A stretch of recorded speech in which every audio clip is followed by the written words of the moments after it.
So is the People's National Party in trouble ahead of Jamaica's upcoming general election? Could be. Thanks for joining me. I'm Dion Jackson Miller. Time for tea.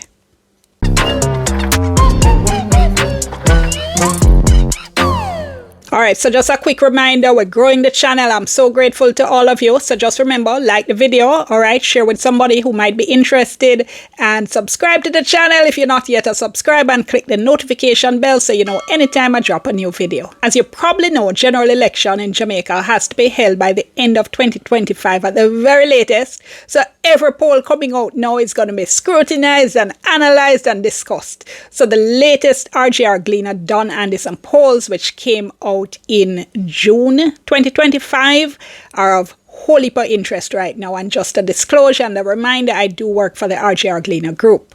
So here's what the May 2025 poll said, meaning the respondents were polled in May, the results were published in June. All right. So 32.6% of people who responded, and these are registered voters, 32.6% said they'd vote PNP if an election were called then.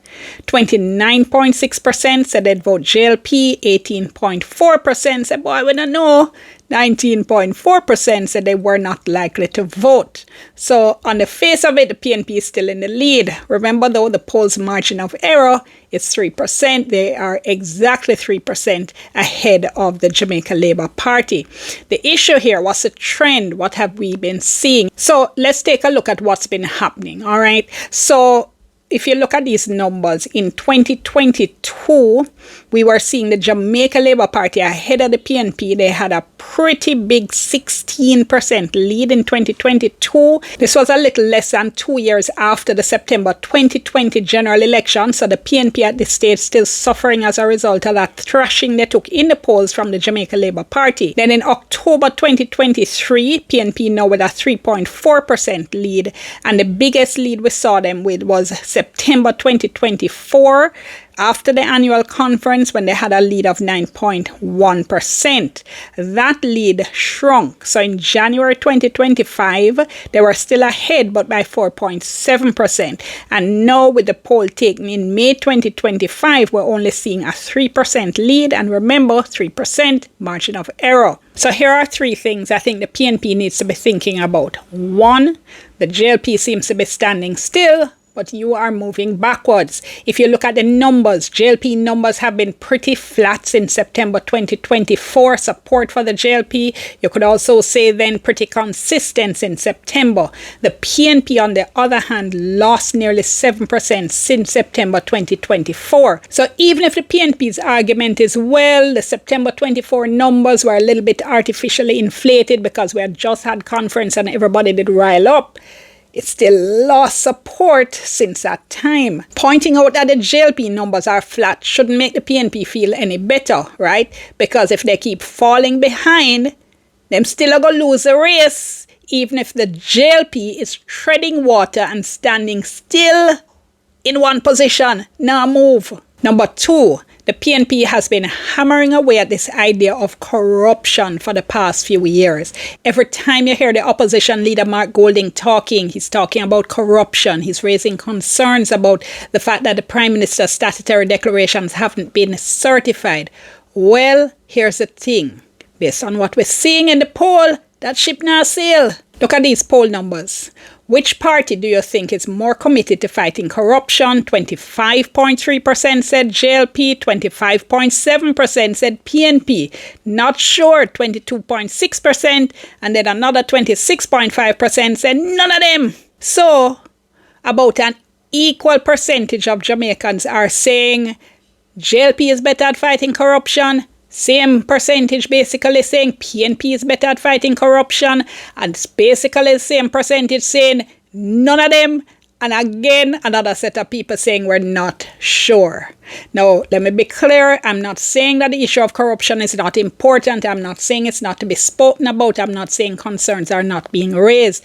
I am saying from a polling perspective, the voters are not taking this on in a way that's favorable to the People's National Party based on how they have been flogging this particular horse. The PNP is just not getting any traction on this issue. And that leads me to point number 3 for the People's National Party. want to stand for? What are the ideas you're campaigning on?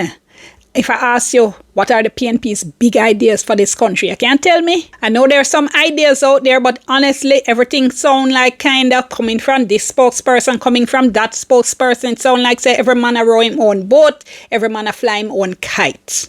What are the positions, the proposals, the big ideas that are associated with the PNP and the party leader other than the Prime Minister's statutory declarations? And I know at this point in the video, the PNP people, them are rail up and I say, how they unnecessary we talk about this, how they unnecessary we talk about that. Look, the point I'm making is it's not working. Your messages are not resonating. If I have to raise the issue like this, it means that whatever you're saying isn't having any impact. We'll and come again. It feels sometimes like the PNP is hoping that Jamaicans vote out the JLP rather than give them a reason to vote in the PNP. So having said that, here are a couple of things I think the Jamaica Labour Party needs to think about as well, starting with those flat numbers. Now, for the past 6 months, every time you turn around, you see the Prime Minister or Cabinet Minister do something, all right? Them a cut ribbon, them a give out house, making announcement after announcement. They're talking about falling crime figures, falling unemployment, generally painting the picture of a country that's doing well. And yet, the numbers now move. Look at the numbers, right? In September 2024, 30.2% said they would vote JLP. In January 2025, it was 30.7%. And in May 2025, it's 29.6%. Zero traction in 8 months. Zero.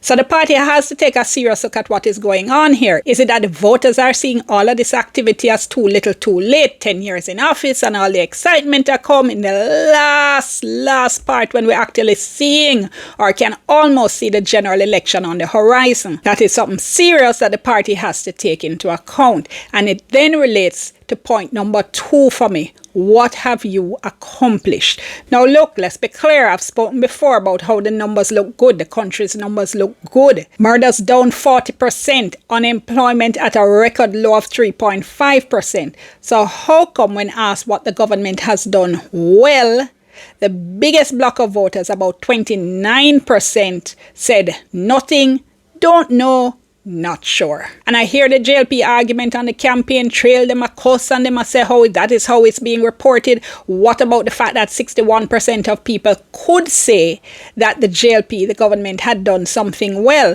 Well, the figures aren't overwhelming. Now, 18.5% named improved infrastructure like roads and water. That was the only other grouping over 10%, by the way. After that, we had 9% saying the government's handling of the COVID-19 pandemic was done well. 8.5% shows improved social benefits like PATH. Another 6% said as their major accomplishment, it was improved healthcare services. Surely if you've been doing such a great job, you would expect those numbers to be a little bit more impressive. So if all politics is local, as people like to say, and it's the bread and butter issues that count, the question the JLP has to ask itself is whether those rosy numbers are resonating at a personal level. So voters hear the country is doing well, but do they feel that they are doing well? And the poll looked at that as well. Take a look at the numbers. When asked how would you rate Jamaica's current economic conditions, 38.4% said average, 18.5% said good, 4.6% said excellent, 26.5% said the economic conditions are poor, and 11.9% said they're very poor. Then the respondents to the poll were asked, how would you rate your personal situation? 46.5% said average, so, 21.9% said, yeah man, we're good.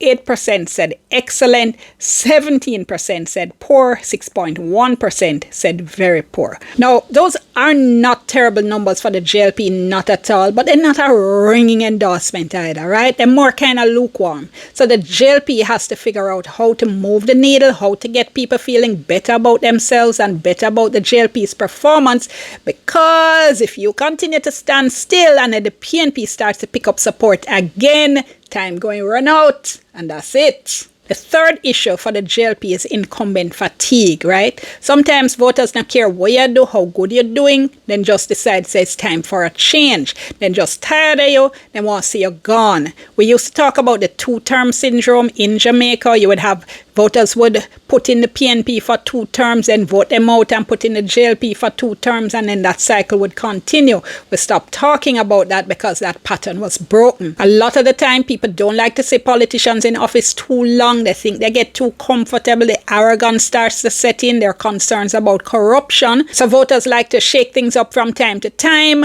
and, rotate the political parties in power. So if Jamaicans are at the stage of incumbent fatigue, it may not matter much what the JLP does in the next few months if it is that they want a change. So what happens with that uncommitted, not sure column over the next few months? That's going to be crucial. We can expect to see activity heating up on the campaign trail. And of course, I'll be following it. I'll be talking to you. I want you to talk to me as well. So make sure drop your comments below. Keep it civil, all right? Keep it respectful. And do like the video. Share it with somebody you think might be interested. Subscribe to the channel if you haven't done so yet. And of course, click that notification bell so you know anytime I drop a new video. Thanks so much for being here. I'm Dion. Back to my tea.